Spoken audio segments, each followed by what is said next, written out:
Back to news. Telangana 10 ఏళ్ల సంబరం రాష్ట్రంలో రాజకీయంగా సెగలు పుట్టిస్తోంది. అధికార కాంగ్రెస్ వర్సెస్ ప్రతిపక్ష బీఆర్ఎస్ పోటాపోటీగా ఉత్సవాలకు సిద్ధమవుతున్నాయి. తెలంగాణ క్రెడిట్ పైన పట్టు సడలకుండా బీఆర్ఎస్, పేటెంట్ కోసం కాంగ్రెస్ పార్టీలు నువ్వా నేనా అన్నట్లు తలపడుతున్నాయి. దీంతో జూన్ 2 ఇప్పుడు పొలిటికల్ హైటెన్షన్ కు సెంటర్ గా మారింది.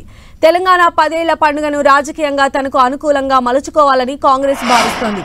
గత కేసీఆర్ సర్కార్ చేసిన వాటికి భిన్నంగా కొత్త చరిత్రకు నాంది పలుకుతోంది.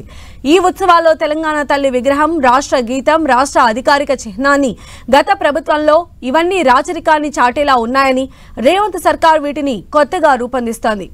మరోవైపు బీఆర్ఎస్ పార్టీ సైతం కాంగ్రెస్ కు పోటీగా తెలంగాణ దశాబ్ది ఉత్సవాలను ఘనంగా నిర్వహించేందుకు సిద్ధమవుతోంది.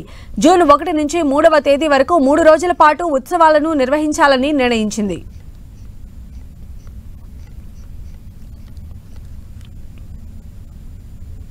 మరిన్ని అప్డేట్స్ మా ప్రతినిధి కరుణాకర్ మనకు అందిస్తారు. కరుణాకర్, అటు బీఆర్ఎస్ కాంగ్రెస్ రెండూ కూడా పోటాపోటీగా తెలంగాణ దశాబ్ది ఉత్సవాలను నిర్వహిస్తూ ఉన్నాయి.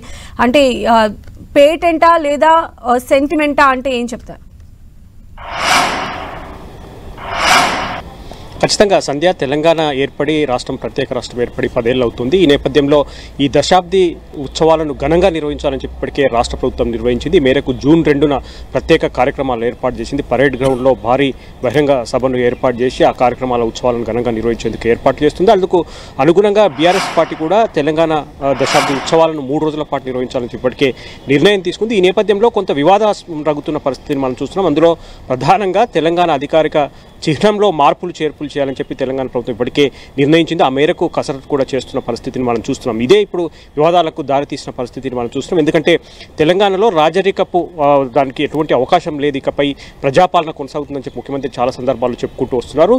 అందుకు అనుగుణంగా ఏదైతే అధికారిక చిహ్నంలో రాజరికపు ముద్రలు ఉన్నాయో వాటిని కూడా తొలగిస్తామని చెప్పి ఇప్పటికే రేవంత్ రెడ్డి ప్రకటించారు. ఈ నేపథ్యంలో తెలంగాణ అధికారిక చిహ్నంలో ఉన్న చార్మినార్ కావచ్చు, కాకతీయ కళాతోరణం కావచ్చు, ఈ రెండింటినీ కూడా ఇప్పటికే తొలగించాలని చెప్పి నిర్ణయం తీసుకున్నారు. ఇదే ఇప్పుడు వివాదాలకు దారితీస్తున్న పరిస్థితిని మనం చూస్తున్నాం.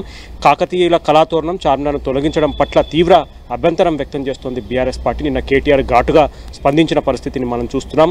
ఎందుకంటే తెలంగాణ యొక్క అస్తిత్వాన్ని, తెలంగాణ యొక్క సహజత్వాన్ని పూర్తి స్థాయిలో గుర్తులన్నింటినీ కూడా చెరిపేసే ప్రయత్నం, కుట్ర జరుగుతుందని చెప్పి కేటీఆర్ తీవ్ర స్థాయిలో మండిపడిన పరిస్థితిని మనం చూస్తున్నాం. ఎందుకంటే అధికారిక గీతంలో చార్మినార్తో పాటు కళాతోరణాన్ని పొగుడుతూ అధికారిక గీతం ఉంది. అందుకు విరుద్ధంగా ఆ 2 చిహ్నాలను ఏ విధంగా తొలగిస్తారని చెప్పి కూడా కేటీఆర్ ప్రశ్నించిన పరిస్థితిని మనం చూస్తున్నాం. దాంతోపాటు అది గీతాన్ని, తెలంగాణ గీతం యొక్క సంగీతాన్ని సమకూర్చడం విషయంలో కూడా పెద్ద ఎత్తున వివాదం చెలరేగుతుంది. తెలంగాణ గీతానికి అయితే జయ జయ హే తెలంగాణ గీతానికి ఎంఎం కీరవాణి సంగీతం బాణీలు సమకూరుస్తున్నారు. ఇదే ఇప్పుడు వివాదానికి దారితీస్తుంది. ఆంధ్రాకు చెందిన కీరవాణి చేత తెలంగాణ గీతాన్ని ఏ విధంగా బాణీలు సమకూరుస్తారు, ఏ విధంగా దాన్ని మ్యూజిక్ కంపోజ్ చేయిస్తారన్న వివాదం చెలరేగుతుంది. అందుకు ఘాటుగా ఆర్ఎస్ ప్రవీణ్ కుమార్ కూడా ఘాటుగా స్పందించారు. ఎందుకంటే ఇది నాటు పాట కాదు కీరవాణి కంపోజ్ చేయడానికి, ఇది తెలంగాణ ఆత్మగౌరవానికి సంబంధించిన గీతం అని చెప్పి కూడా ఆయన ఆర్ఎస్ ప్రవీణ్ కుమార్ ఘాటుగా స్పందించిన పరిస్థితిని మనం చూస్తున్నాం. ఈ 2 విషయాలు కూడా తెలంగాణ గీతంలో సంగీతం కంపోజ్ కావచ్చు, లేకపోతే అధికారిక చిహ్నంలో మార్పులు చేర్పులు కావచ్చు, ఈ రెండింటిపైన కూడా దుమారం రేగుతుంది. ఈ దుమారం ఎంతవరకు వెళ్తుందన్నది చూడాలి. ఎందుకంటే అధికారిక గీతంలో ఎటువంటి మార్పులు ఉంటాయి, ఎందుకంటే అధికారిక గీతంలో కొన్ని పదాలను కూడా తొలగిస్తున్నట్టు తెలుస్తుంది. దాంతోపాటు కొత్తగా దానికి బాణీల నది సరికొత్తగా ఎంఎం కీరవాణి సంగీత దర్శకత్వంలో రూపొందిస్తున్న పరిస్థితిని మనం చూస్తున్నాం. దాంతోపాటు అధికారిక చిహ్నంలో కాకతీయుల కళాతోరణం, చార్మినార్, ఈ రెండింటినీ కూడా తొలగించిన తర్వాత కొత్తగా దాన్ని ఏ విధంగా రూపొందిస్తారన్న దానిపై కూడా కొంత ఆసక్తి నెలకొన్న పరిస్థితిని మనం చూస్తున్నాం. సంధ్య, సో ఇలాంటి ఇష్యూస్ కి సంబంధించి ఎలిగేషన్స్ వస్తున్నప్పటికీ కూడా కాంగ్రెస్ పార్టీ కార్యక్రమాన్ని అత్యంత ప్రతిష్టాత్మకంగా కంప్లీట్ చేయాలనుకుంటోంది. సోనియా గాంధీని ఆహ్వానించారు, ఆవిడ కూడా సుముఖత వ్యక్తం చేశారు, ఆవిడ కూడా వచ్చే అవకాశం ఉంది. కాబట్టి ఎలాంటి ఏర్పాట్లు చేస్తున్నారు, వారు ప్రోగ్రామ్స్ అన్ని ఎలా డిజైన్ చేశారనుకోవాలి? ఖచ్చితంగా తెలంగాణ ప్రభుత్వం ప్రతిష్టాత్మకంగా తీసుకుంది. 10 ఏళ్ల తెలంగాణను, ఈ దశాబ్ది ఉత్సవాలను ఘనంగా నిర్వహించాలని చెప్పి ప్రతిష్టాత్మకంగా తీసుకుంది.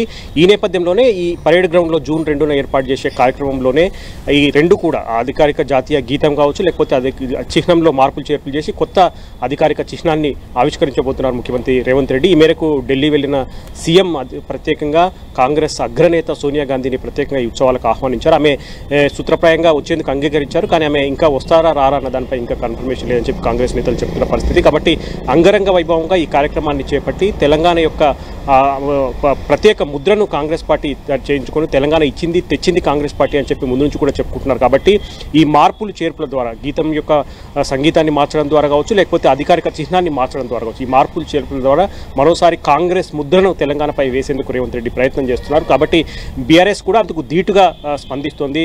తెలంగాణలో ఈ దశాబ్ది ఉత్సవాలను తెలంగాణ ప్రభుత్వం అధికారికంగా ఒకరోజు నిర్వహిస్తే బీఆర్ఎస్ పార్టీ అందుకు భిన్నంగా 3 రోజుల పాటు ఈ కార్యక్రమాలు నిర్వహిస్తుంది. అంటే జూన్ 1న కొవ్వొత్తుల ర్యాలీ కావచ్చు, లేకపోతే జూన్ 2న ప్రత్యేక కార్యక్రమాలు కావచ్చు, జూన్ 3న కూడా జిల్లా వ్యాప్తంగా రాష్ట్ర వ్యాప్తంగా ప్రత్యేక కార్యక్రమాలు బీఆర్ఎస్ పార్టీ చేపడుతుంది. కాబట్టి ఈ విధంగా ఉంటుంది. అంటే ఈ యొక్క చిహ్నాన్ని మార్చిన తర్వాత, కొత్త చిహ్నాన్ని ఆవిష్కరించిన తర్వాత, గీతాన్ని కూడా సంగీతాన్ని అందించిన తర్వాత, కొత్త గీతాన్ని తెలంగాణ గీతాన్ని ఆవిష్కరించిన తర్వాత వివాదం ఎక్కడికి వెళ్తుందన్నది కూడా కొంత ఆసక్తికర రేపుతున్న పరిస్థితిని మనం చూస్తున్నాం. సంధ్య. రైట్ కరుణాకర్.